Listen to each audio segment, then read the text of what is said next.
Blessed day mga mama sir. Every day sa blessings you know. So another day, another blessings na sad. Na ako karon diri sa bukid. Kay malagi to nagisgot man ko nagplano ko nga mamuhita dili lang sa pagpananom mga kong tuyo. Kay sa gingon ako nga pag nata sa bukid daghan ta pwede buhaton, pwede tang nanom, pwede tang mamuyog hayop. Karon na ako diri which is nara ang akong gingon nga tangkal. Hapit na siya na human. So muna akong gipahimo nga tangkal, nagpahimo ko og tulo ka.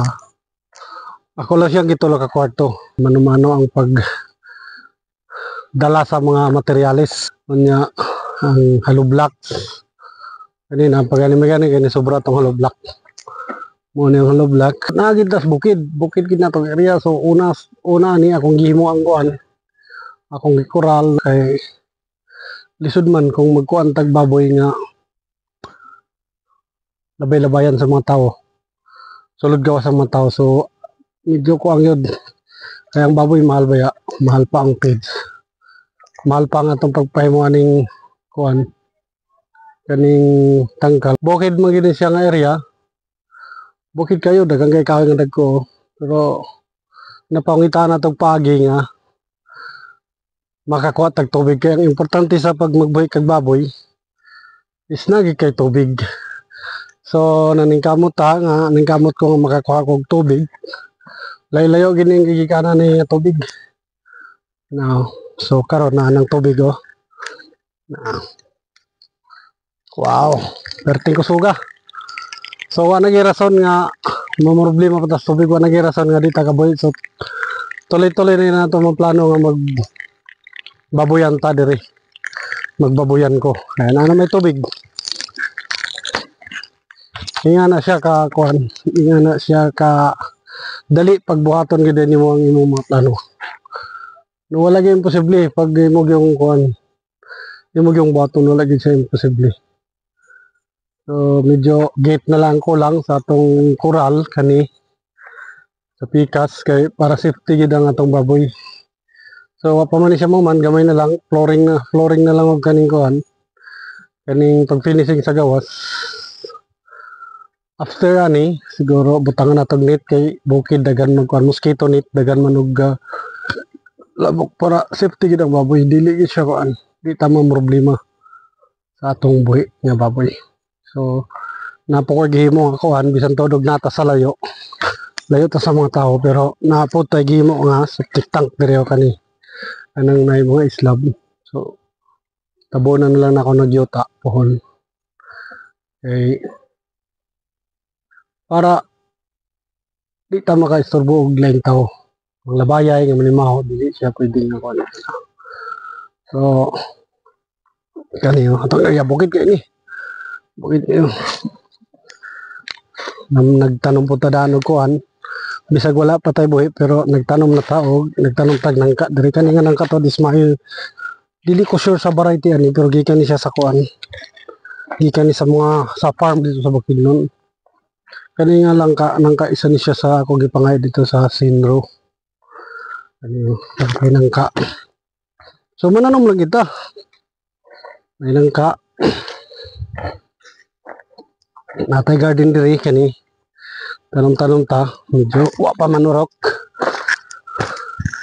Nasad ko gitanom mga limon. Paabot sa panahon ubong ra mangyapon ni. Og kaning matod pa sa kuan kaning biyasong suwa.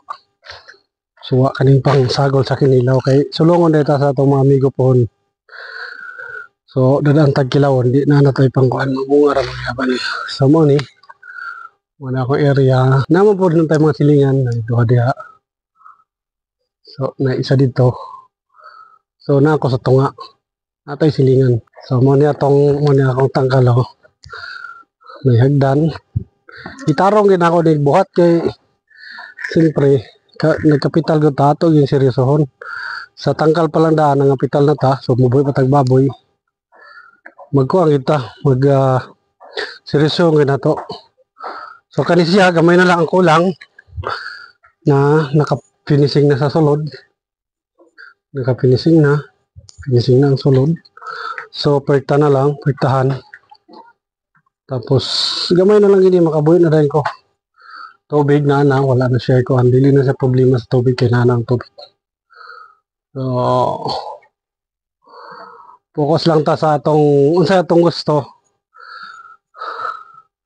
Kung unsa atong gusto buhaton, ana ra gyud ang life. Pero dili mahuman sa sa baboy akong pagpamuhi diri. Pwede man ta mag buhi pod og mga manok. Native or kanang Rhode Island. Yang Rhode Island po nindot siya. Pwede siya sa egg production og sa meat. Ani atong akong second project na ko is baboy. Hapit to sa siya. So gamay na lang makabuhi na dahil. Nanay tubig kompleto na is gamay na lang kulang. So para so inspire sa mga gusto pod nga mag-farming. Porsige lang balag hinay-hinay. Eh dili siya kinahanglan og kapital nga dako. Nalang kay gamay nga mahipalit og nga ni ginagmay graba or pwede sa din mo dahil simintohon. Nga kanang magsugod pa ka. So ako lang gi siminto siya kay wala naman ko na narbaho. So dire makapokus gyud ko sa akong mga tanom ug sa akong buhi. So healthy living pa. Nya layo ta sa pollution sa syudad. So ang akong gisagap diri nga hangin is kuang yun limpyo yun dili walay usok ang ako diri nga makahatag og inspiration sa uban pod nga gusto nga kuan. Gusto mag-start sa farming og kani siya. So maro to palihog pag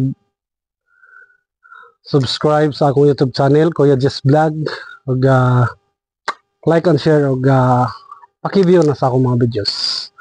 So daghang kayong salamat and God bless everyone.